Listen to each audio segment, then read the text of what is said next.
দুই নাম্বার হলো সকল ভয় থেকে আমি আল্লাহ নিরাপত্তা দিব। ভয় আছে না নাই?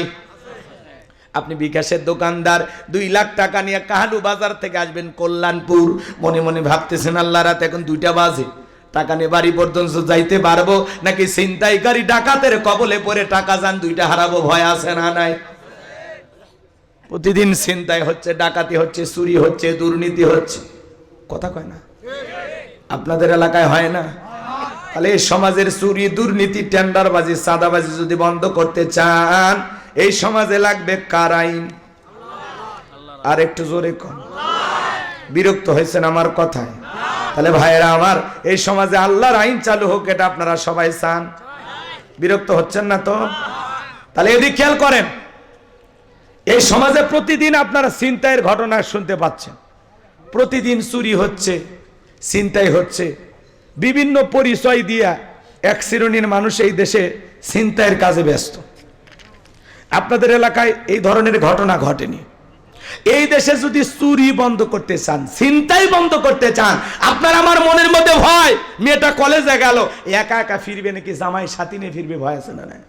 মেয়েটা স্কুলে গেল ভালোভাবে ফিরবে নাকি কারো লালসার শিকার হবে? ভয় আছে না? তাহলে চুরির ভয়, দুর্নীতির ভয়, জান হারানোর ভয়, মাল হারানোর ভয়, মেয়ে সন্তান, ছেলে সন্তান হারানোর ভয়, এই যে ভয় ভীতি নিয়ে আমরা সমাজে বসবাস করতেছি, আল্লাহ তাআলা বলতেছেন এই জমিনে যদি আল্লাহর আইন চালু হয় কোনো চুরি থাকবে না, দুর্নীতি থাকবে না, কোনো ভয় থাকবে না। তাহলে জমিন যার, আইন চালাইতেও হবে তার, কথা কোন ঠিক কিনা? আলা লাহুল খালকু ওয়াল আম, সৃষ্টি যার, আইন চলবে সে আল্লাহর, কথা কোন ঠিক কিনা? এই সমাজে চুরি, দুর্নীতি লন্ডন আমেরিকার আইন দিয়ে বন্ধ হবে না। চুরি, দুর্নীতি, টেন্ডারবাজি, চাঁদাবাজি, খুন, ধর্ষণ, এগুলো যদি বন্ধ করতে চান, এই সমাজ থেকে এগুলো যদি দূরে রাখতে চান, তাহলে আল্লাহর আইন দিয়ে চোরের বিচার করবেন। আল্লাহ রাব্বুল আলামিন বলেন ওয়াস-সারিকু ওয়াস-সারিকাতু ফাকতুউ আইদিয়াহুমা জাযাআম বিমা কাসাবা নাকালাম মিনাল্লাহ। আল্লাহ সূরা মায়দার ভিতরে আইন দিয়েছেন, চোর পুরুষ হোক আর নারী হোক, আল্লাহর বিধান, আল্লাহর ফয়সালা। চোর চুরি করেছে, অপরাধ যদি প্রমাণিত হয়, আল্লাহর বিধান, আল্লাহর ফয়সালা হলো চোরের ডান হাতের কবজিটা কেটে দাও।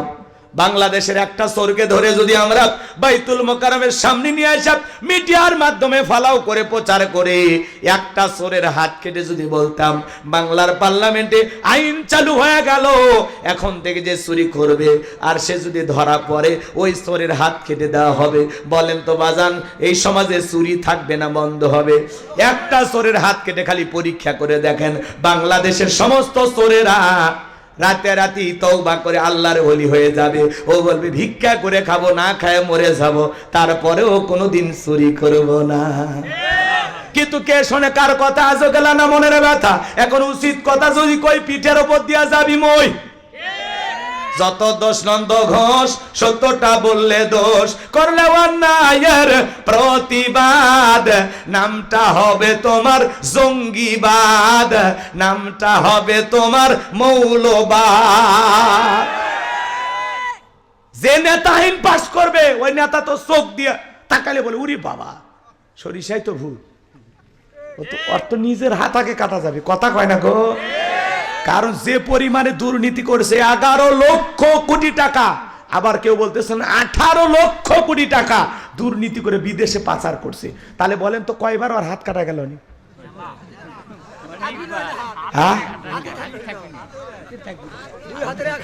ওরা কোনদিন এই আইন পাশ করবে? ওরা তখন বলে না এগুলো 1450 বছরের আইন, ব্যাকডেট, এগুলো চলে না। এই আপডেট জামানা, স্মার্ট জামানা, ওই আইন চলে না। এর আবারটা চলে কিনা খালি টেস্ট করে দেখ, একদিন দেখ, একদিন তোর পায়ে হাত দে, আনা আয় আয় তোর পায়ে হাত দে, একটা দিন খালি টেস্ট করে দেখ, আয়। বাংলাদেশের এত বাহিনী লাগে চুরি, দুর্নীতি, ধর্ষণ, চাঁদাবাজি বন্ধ করতে, কথা কন? অলিতে গলিতে আবারও বলে চাঁদাবাজি শুরু হয়েছে। কি দেশটার কি পাইছেন আপনারা? আর কি খাবেন? আছে কি? ওরা রাখছেটা কি? রিজার্ভ সিবিএ খায়া শেষ করছে। 93 বিলিয়ন ডলার ঋণের বোঝা চাপাইতে চলে গেছে। আসেন না মিলেমিশে শুরু করি, নতুন ভাবে শুরু করি। ওরা যেমন ছিল আমরাও যদি তেমন হয়, তাহলে ওর মধ্যে আমার মধ্যে পার্থক্য আছে? ওরা লুটে পুটে খাসে, দুর্নীতি করে বিদেশে পাচার করছে। কথা কন। এই জন্য এই সমাজে যদি শান্তি পেতে চান, আল্লাহর আইন চালু করা ছাড়া এই জমিনে শান্তি আসবে। মানুষের তৈরি করা নিয়ম নীতি দিয়ে, আইন দিয়ে এই জমিনে কষ্টিন কালেও শান্তি প্রতিষ্ঠিত করা সম্ভব হবে না। এই জমিনে যদি শান্তি প্রতিষ্ঠিত করতে চান, লাগবে কার আইন? এই জমিনে আল্লাহর আইন চালু হোক। কারা কারা চান হাত তুলে দেখান তো। লিল্লাহি তাকবীর। জমিন যার আইন চলবে তার। কথা বলেন ঠিক কিনা? হাত নামান, হাত নামান। আজকে যে এমপি মন্ত্রীরা দুর্নীতি করেছিল, 5 কোটি 10 কোটি টাকা দামের গাড়ি গ্যারেজে পড়ে আছে, মন্ত্রী নাই। একটা সরকারের এইভাবে পতন হয়, একেবারে প্রধানমন্ত্রীর থেকে শুরু করে এমপি মন্ত্রী, আমলা কামলা মামলা হামলা যা ছিল রে ভাই, গায়ক নায়ক শিক্ষক কর্মচারী আর পিয়ন থেকে শুরু করে কেউ বাদ নাই, সব পালাছে। মসজিদের খতিব পর্যন্ত পালাছে। কথা কন, কথা কন। মন্ত্রীরা সব কোথায় গেল, এমপিরা সব কোথায় গেল, কোথায় কাদের কাকা? ওদের সারা দেশটা বড় লাগে ফাঁকা ফাঁকা। পালাবো না,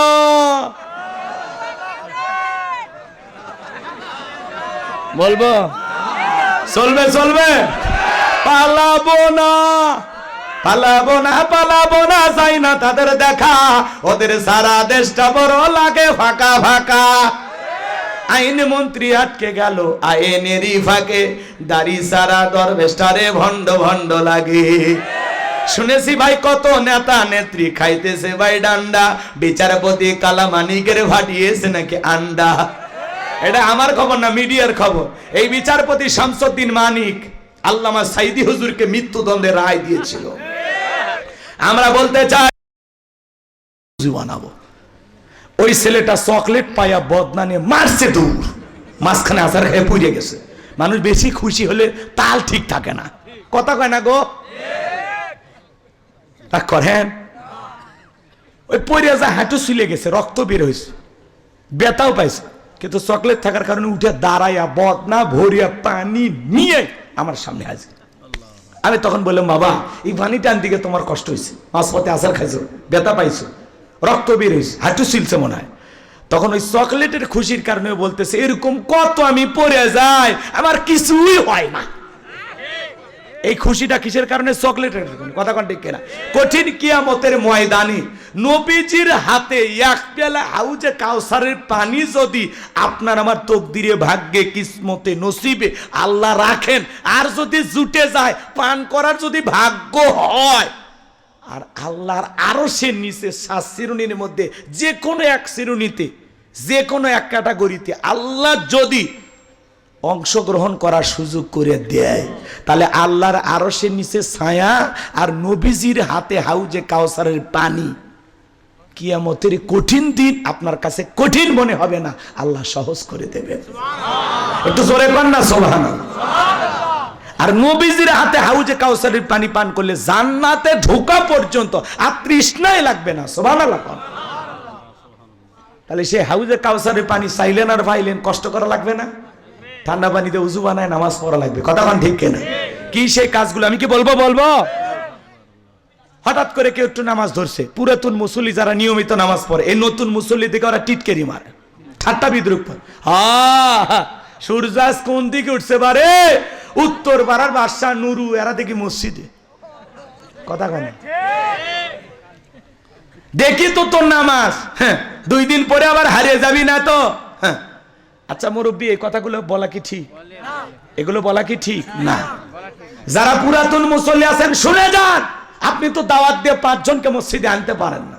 তাহলে একটা লোক হঠাৎ করে নামাজ ধরতেছে, পরিবর্তন হইতে চায়, আল্লাহ হেদায়েত দান করছে, আপনি পারলে তার জন্য দোয়া করেন যে ভাই তুমি মসজিদে আসছো দেখে দিলটা ভরে গেছে, বিশ্বাস করো আমি খুব খুশি হয়েছি। এই কথা বলে বুকে টানেন, আদর করেন, মোহাব্বত করেন, আর বলেন আল্লাহর কাছে যে ভাই আমি আল্লাহর কাছে তোমার জন্য দোয়া করি, মৃত্যু পর্যন্ত মসজিদে এসে জামাতের সহিত 5 ওয়াক্ত নামাজ আল্লাহ যেন তোমাকে পড়ার তৌফিক দান করেন। জোরে বলেন আমিন।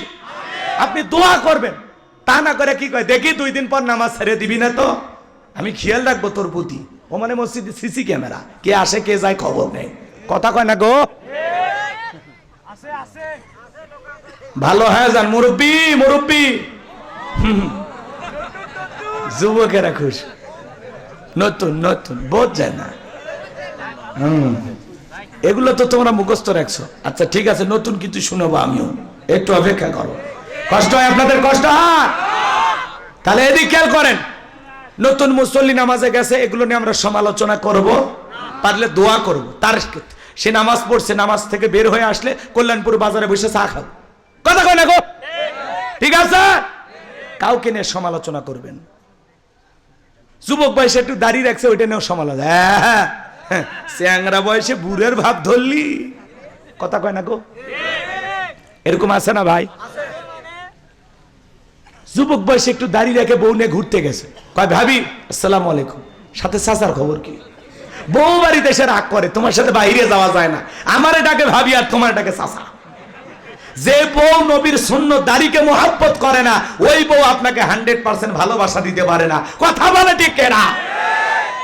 আমরা এই দাড়ি কেন রাখছি? মদিনাওয়ালাকে মোহাব্বত করে রাখছি। টুপি খোলা যায়, জুব্বা খোলা যায়, দাড়ি এমন একটা সুন্নত 24টা ঘন্টায় মুখে লাগে থাকে। দাড়ি হলো পুরুষের সৌন্দর্য। আমরা তো এই দাড়ির ভিতরে মদিনাওয়ালার প্রেম খুঁজি। কথা কয় না? খবরদার দাড়ি নিয়ে কোনো ঠাট্টা বিদ্রুপ করবেন না, মনে থাকবে তো ইনশাল্লাহ। আমি একবার আমার বউ নিয়ে মার্কেটে গেছি, দোকানদার বলতেছে হুজুর আপনার মেয়ে কি নেবে নিতে বলে। আমি মেয়ে না রে, ওটা আমার ঘরের প্রধানমন্ত্রী, বেশি কথা বলিস না, বাড়িতে ভূমিকম্প হয়ে যাবে। কথা কন ঠিক? মানে দাড়ি দেখে মনে করছে হুজুরের 8-10টা মেয়ে হয়েছে, বিয়ে বাচ্চা দিয়ে দিয়েছে, এরকম একটা অবস্থা। রাগ করতেছেন আপনারা? এটাই আমার বড় ছেলে। রাগ করতেছেন, মন খারাপ করতেছেন আপনারা, কষ্ট নিয়েছেন ভাই। তাহলে এবার চলেন, হাউজে কাউসারের পানি পান করতে হলে কাজ করতে হবে 2টি। আল্লাহ তাদের হাত দিয়েছে 2টা আঙ্গুল তুলে বলেন তো, কাজ করতে হবে কয়টি? আরো জোরে, জোরে হলো না, হাত নামান। হাউজে কাউসারের পানি যারা পেতে চান 2টা কাজ। আল্লাহ রাব্বুল আলামিন বলেন 2 নাম্বার আয়াত, ফাসল্লিলি রাব্বিকা ওয়ানহার। বলেন বলেন, ফাসল্লিলি রাব্বিকা ওয়ানহার। বলেন, ফাসল্লিলি রাব্বিকা ওয়ানহার। 1 নাম্বার হলো রবের উদ্দেশ্যে সালাত আদায় করা লাগবে। ফাসল্লিলি রাব্বিকা, রবের উদ্দেশ্যে সালাত।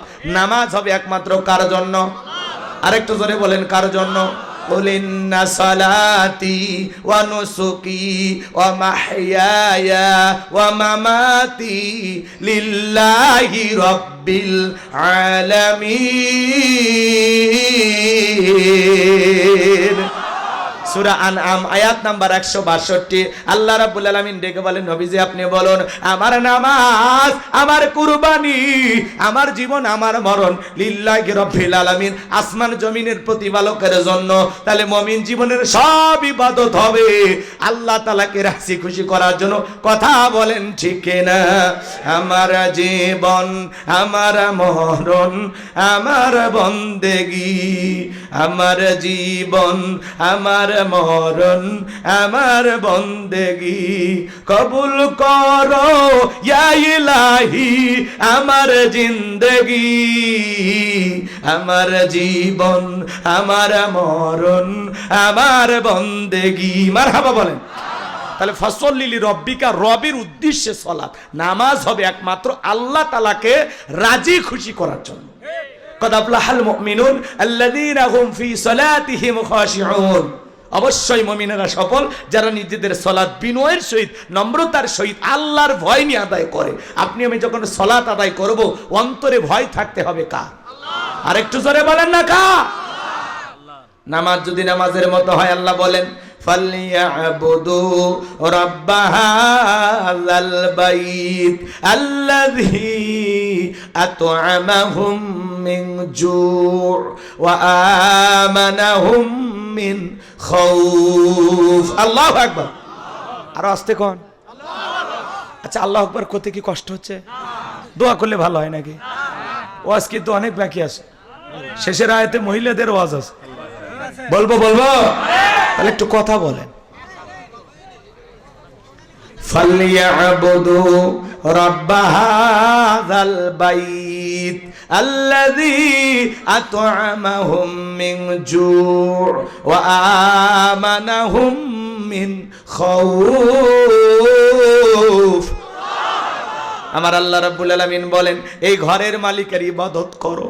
ইবাদত যদি ইবাদতের মতো হয়, বান্দা 5 ওয়াক্ত সালাতে মাথা নত করে আমি আল্লাহকে সিজদা দিতে পারো, নামাজ যদি নামাজের মতো আদায় করতে পারো, আমার যে বান্দা 5 ওয়াক্ত সালাতে মাথা নত করে আমি আল্লাহকে সিজদা দিতে পারবে, আমি আল্লাহ ওই বান্দাকে 2টা জিনিস দেব। 1 নাম্বার হলো ওই বান্দার রিজিকের ব্যবস্থা আমি আল্লাহ করব। নামাজ যদি নামাজের মতো হয়, রিজিক দেবেন কে? আপনাদের এলাকায় একটা প্রাণী বের হয় রাত 1টা 2টার দিকে চিল্লায় কু কইয়া, আর নাম কি? শিয়াল পণ্ডিত। শিয়ালের নামে কালু বাজারে মুরগির হোটেল আছে, ব্যাংকের অ্যাকাউন্টে টাকা আছে, ওরে খাওয়াই কে গো? জোরে কর না।